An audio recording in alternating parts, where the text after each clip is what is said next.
Nos habíamos quedado ayer viendo el proceso continuado que la Alemania nazi va a llevar a cabo desde 1935, incumpliendo sistemáticamente lo dispuesto en el Tratado de Versalles y, por tanto, rompiendo la estructura de relaciones internacionales que se había pactado en París.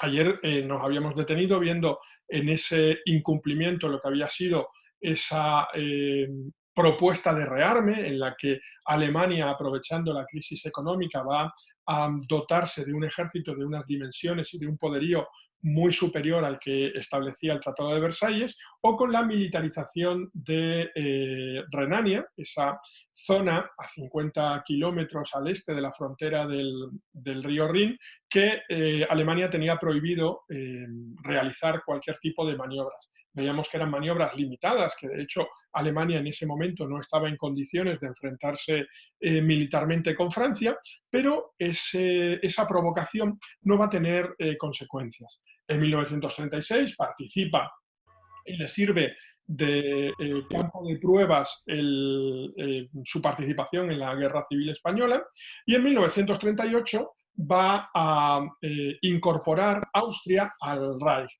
Esa incorporación, que va a venir refrendada luego por un referendo, respondía al interés de la mayor parte de los austriacos y de los alemanes, pero específicamente estaba prohibido sin el acuerdo previo de la Sociedad de Naciones por el Tratado de Versalles, algo que no se tiene en cuenta.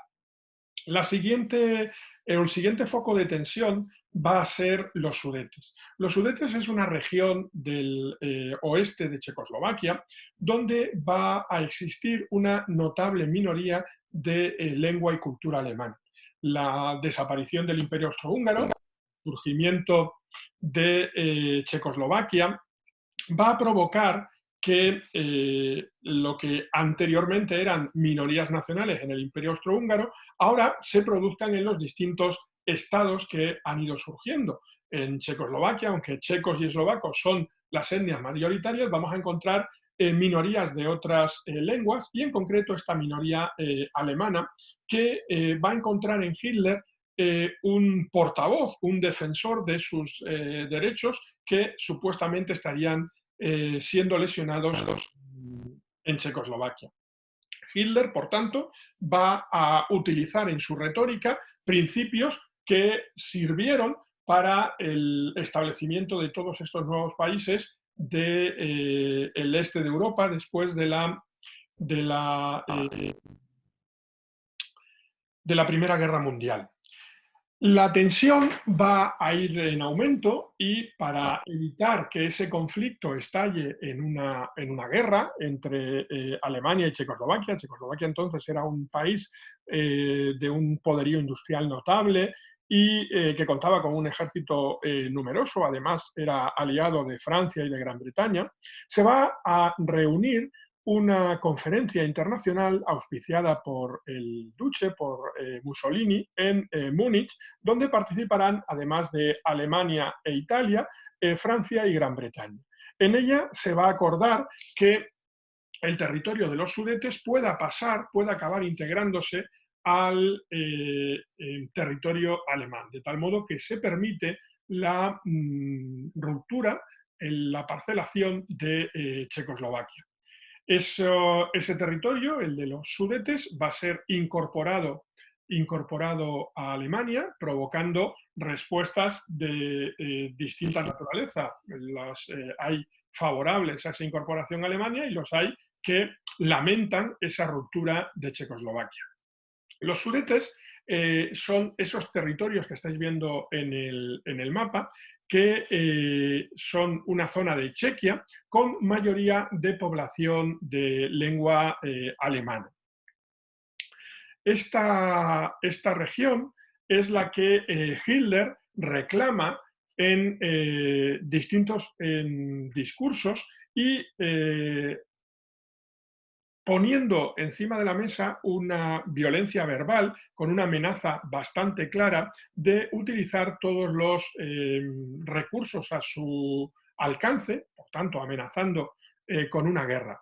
Como veis, en este discurso señala que durante 20 años los alemanes de Checoslovaquia y el pueblo alemán del Reich han tenido que contemplar este espectáculo, las humillaciones y masacres que habrían sido víctimas esas minorías. Y amenaza a las democracias. El último párrafo de este fragmento, cuando dice, y el mundo de las democracias se indigna, hemos aprendido en estos años a despreciar a las democracias mundiales, pone de relieve el carácter que está reflejando esta política exterior alemana. Es decir, una y otra vez va a ir tensando la cuerda, enfrentándose a Alemania, se enfrenta a Francia y a Gran Bretaña, y en todas las crisis previas, y ya llevamos un número notable, el resultado es que la posición de las democracias es la de achantarse, la de plegarse a las exigencias de Hitler. En este caso hay una amenaza, como veis. Beneš, que era el presidente de Checoslovaquia, está en Praga y está convencido de que no le puede ocurrir nada porque tiene detrás de él a Francia e Inglaterra. Conciudadanos, creo que ha llegado el momento de hablar claro. No se puede negar el título de pacífico a los que han aguantado una vergüenza tal durante 20 años. Beneš tiene un pueblo de 7 millones de individuos tras él, y aquí hay un pueblo de 75 millones de hombres. Y el Führer acaba, como veis, en esa referencia directamente hacia Chamberlain, hacia el primer ministro británico, le ha asegurado, lo que vuelvo a decir aquí, que una vez que este problema resuelto, no habrá más problemas territoriales en Europa. Por tanto, ante esta cuestión, y con la amenaza posterior que viene, yo declaro al pueblo alemán, en lo que concierne a la cuestión de los Sudetes, mi paciencia está en límites. Beneš tiene en su mano la paz o la guerra. O bien acepta el ofrecimiento y da finalmente la libertad a los alemanes, o bien nosotros iremos a buscar esa libertad, que el mundo se dé por enterado. Esta amenaza explícita, en la que por un lado se amenaza con el inicio de una guerra inmediata y por otro se ofrece a las democracias una salida sencilla con la excusa de que con eso se terminarían las apetencias territoriales de Hitler, va a llevar que pocos días después, apenas 3 días después de este discurso, se organice esta conferencia internacional en Múnich, donde van a estar representados el primer ministro británico, aquí lo veis llegando a Múnich, Neville Chamberlain, el primer ministro francés, Edouard Daladier, y los representantes de Italia, Mussolini, y de Hitler. Aquí veis en esta foto de la reunión a los distintos líderes políticos, al que se hay que unir al conde Ciano, el yerno de Mussolini, ministro de Asuntos Exteriores de Italia, dado que Italia es la que va a servir de intermediadora para llevar a cabo esta reunión. Y tras las discusiones, aquí los veis, con la presencia de Schmidt, que es el intérprete de Hitler, va a llegarse a un acuerdo. Ese acuerdo supone la evacuación de ese territorio por parte de las autoridades checas y su cesión a Alemania, estableciéndose, como veis, una comisión internacional que visitará los territorios en los cuales tendría que hacerse un plebiscito. De modo que exige que el gobierno checo licenciará de sus unidades militares y policíacas a todos los sudetes alemanes que desean separarse de Chequia.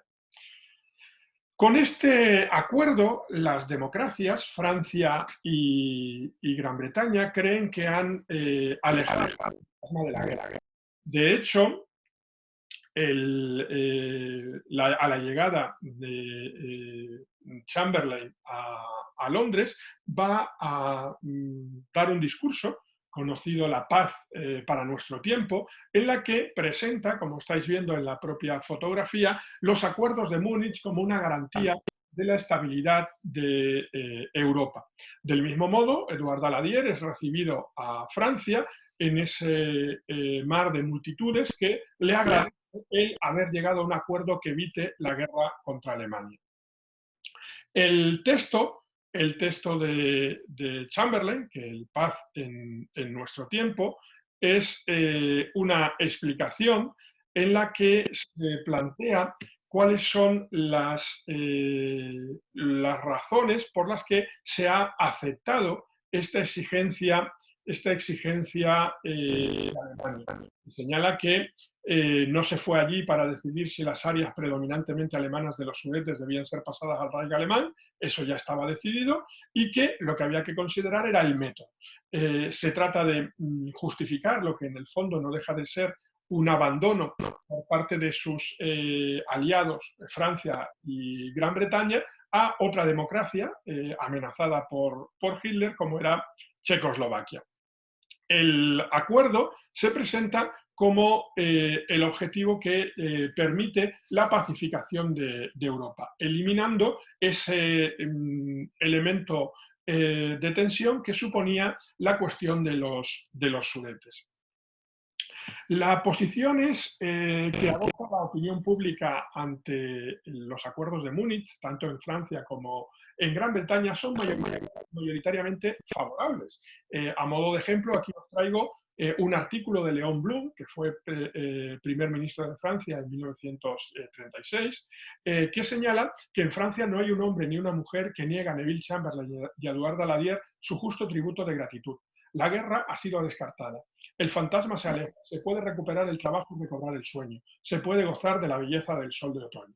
Sin embargo, no todos los políticos en Europa están convencidos de que esta situación ha sido acertada, de este proceso hallado como resultado un acuerdo satisfactorio, sino que la consideran una advertencia de lo que está por venir. En ese sentido, Churchill va a emitir un discurso cuestionando el alcance de este acuerdo y anticipando lo que van a ser el colapso del sistema de alianzas en Europa Central y un estallido inminente de la guerra. Estamos frente a una catástrofe de primera magnitud que acaba de sorprender a Gran Bretaña y a Francia. No cerremos los ojos ante este espectáculo. Ahora debemos hacernos la idea de que todos los países de Europa Central y Oriental se arreglarán con Alemania lo mejor que puedan. Se ha arruinado el sistema de alianzas de Europa Central sobre el que Francia fundaba su seguridad. El discurso de Churchill termina con una advertencia indicando que se había elegido el deshonor para evitar la guerra y que ahora se iba a tener la guerra y el deshonor.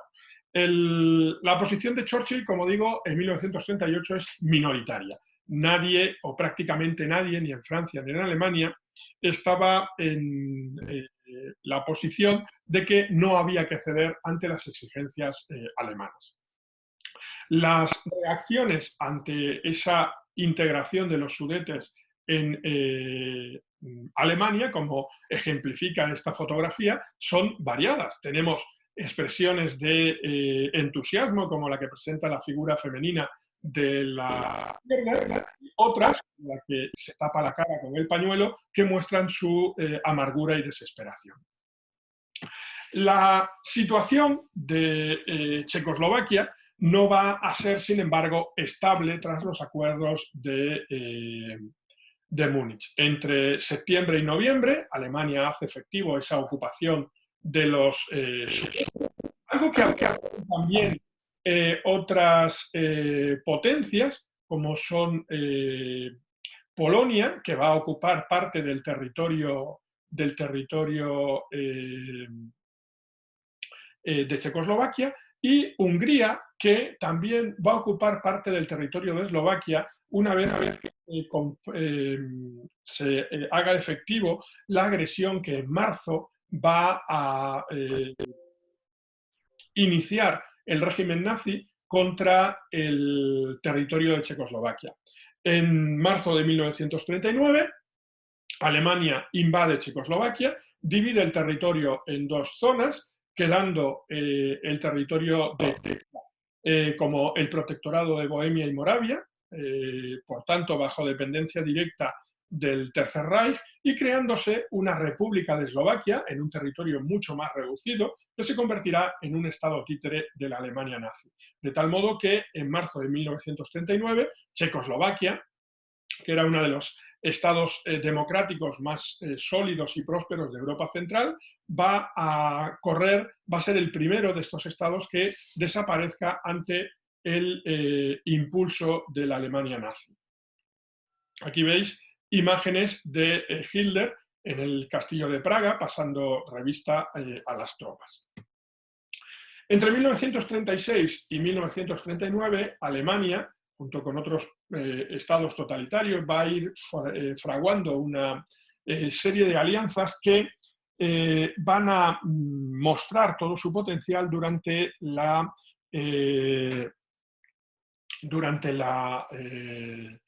Segunda Guerra Mundial. En 1936, Japón se une al pacto anti-Comintern, un pacto que tiene como objetivo defenderse de esa tercera internacional, que es el significado de Comintern o Internacional Comunista.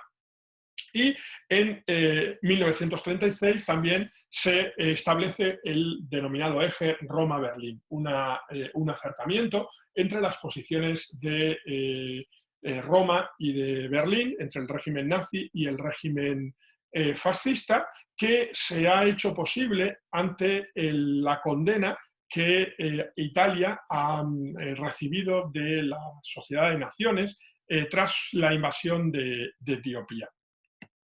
El pacto más sorprendente tiene lugar en agosto de 1939, es el pacto germano-soviético. Durante este periodo, la expectativa de una guerra en Europa era algo que parecía evidente, quedaba la duda contra quién se iba a dirigir Alemania, si contra la Unión Soviética, a la que acciones como ese pacto anti-Comintern parecía el destino principal de los ataques nazis, sobre todo teniendo en cuenta la doctrina del espacio vital, que consideraba que ese territorio del este de Europa era el espacio en el que tenía que expandirse la población alemana, o si por el contrario la guerra estallaría en Occidente.